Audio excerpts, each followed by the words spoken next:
మనం చర్చిస్తున్న అంశం కాదు, దయచేసి ఆగాలి. గఫూర్ గారు, ఇప్పుడు రాజశేఖర్ గారు ఇంకొక కొత్త అంశాన్ని మళ్ళీ తెర మీద తెచ్చారు. ఈ ప్రభుత్వం క్రిస్టియన్లు అవమానిస్తుంది, ఈ ప్రభుత్వాద నేత క్రిస్టియన్లని చిన్న చూపు చూస్తున్నారు, వాళ్ళని అంటే వాళ్ళు ఉండకూడదా ఈ దేశంలో అనేటువంటి ఒక యాంగిల్ ఆయన ఇప్పుడు మాట్లాడారు.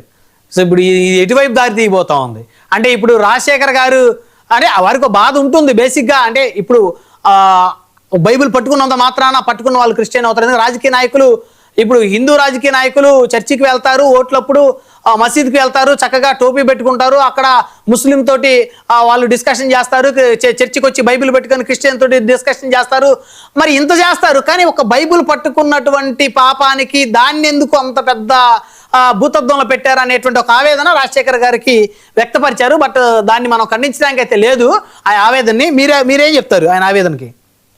బ్రహ్మనాయుడు గారు, మొదట్లో నేను పెద్దలు చందు సాంబశివరావు గారి అభిప్రాయాన్ని పూర్తిగా ఏకీభవిస్తున్నానండి. ఆయన జనసేన అయినప్పటికీ ఏదైతే రాజ్యాంగ స్ఫూర్తి ఉండాలనో, సమాజానికి ఏది అవసరమో ఆ విషయం ఆయన మాట్లాడడానికి నేను అభినందిస్తాను. రాజశేఖర్ గారు ఎక్కడ కల్తీ జరిగింటే సాక్ష్యాలు ఏమున్నాయి, లేకపోతే ఎవరికైనా ఏమైనా ఎవరన్నా అనారోగ్యం పాలైనారా అన్నారు. అది కూడా అనవసరమైనటువంటి నెగిటివ్ దృక్పథం అండి. కల్తీ జరిగింది యథార్థం. ఎవరికి ఇష్టం ఉన్నా లేకపోయినా, ఎవరు అంగీకరించినా అంగీకరించకపోయినా, ఫ్యాక్ట్ ఈజ్ దాంట్లో నెయ్యి లేదు.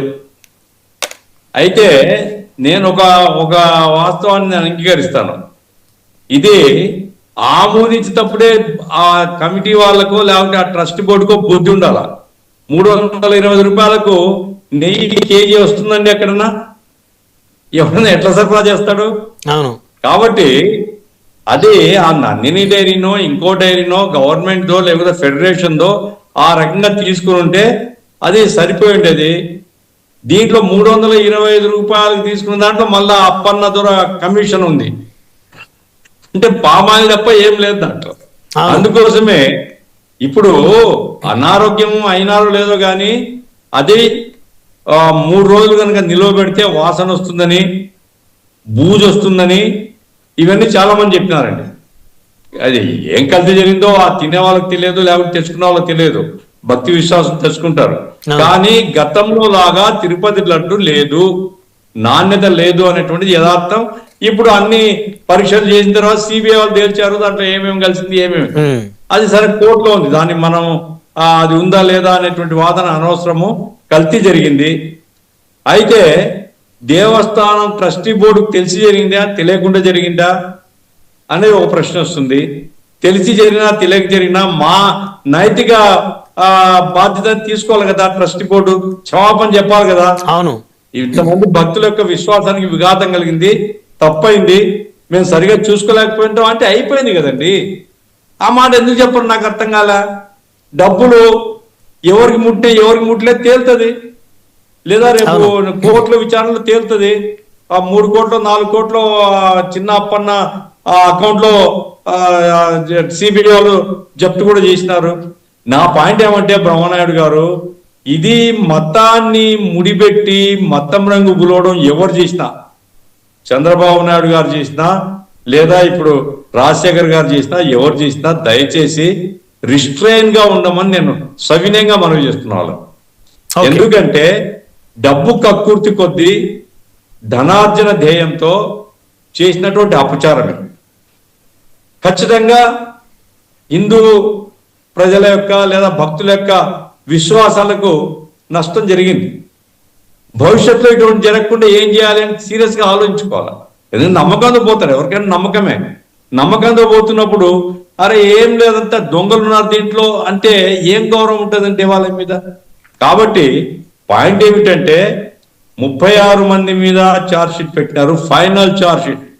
నేను ఇక్కడ మీ ద్వారా మిగతా సోదరులకు చెప్తుందేమంటే, ఏకసభ్య కమిషన్ వల్ల కొత్తగా మళ్ళా ఎవరి మీద ఛార్జ్ షీట్ రాదు. Okay, final charge sheet file అయిపోయింది. కాబట్టి సుబ్బారెడ్డి గారిని ఇప్పుడు రాజశేఖర్ గారు ఒక విషయాన్ని అంగీకరించారు. బీజేపీ వాళ్ళు ఏమి అనడం లేదు, బీజేపీ వాళ్ళు గొడవ చేయరు. న్యాయంగా అయితే బీజేపీ వాళ్ళ సొత్తు ఈ విషయం. ఎందుకు అనడం లేదంటే బీజేపీకి వైసీపీ కూడా అవసరమే, టీడీపీ కూడా అవసరమే.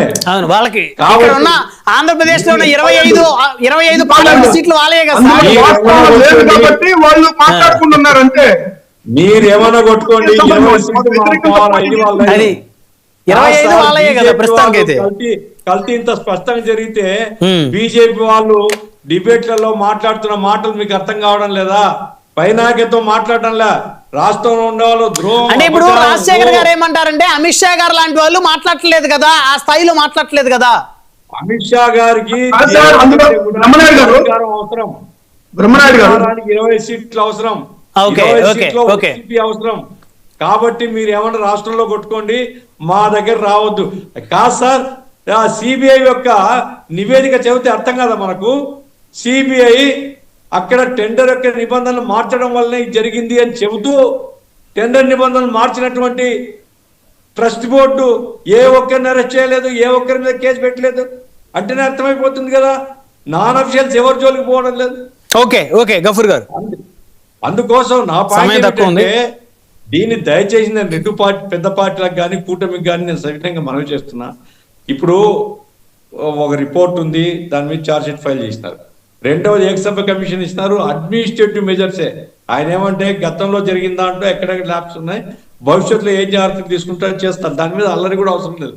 కాబట్టి దయచేసి లడ్డు వ్యవహారాన్ని కోర్టుకు, ఏకసభ్య కమిటీకి వదిలిపెట్టి చంద్రబాబు నాయుడు గారు కానీ వైసీపీ కానీ ఈ విషయం మీద మాట్లాడుకున్నా ఉంటే రాష్ట్రంలో మంచి Right. వాతావరణం Right. ఉంటుంది. దయచేసి ఆ రకంగా ప్రజల మధ్య ఐక్యత అవసరం నేను మనవి చేస్తున్నాను. రాము గారు.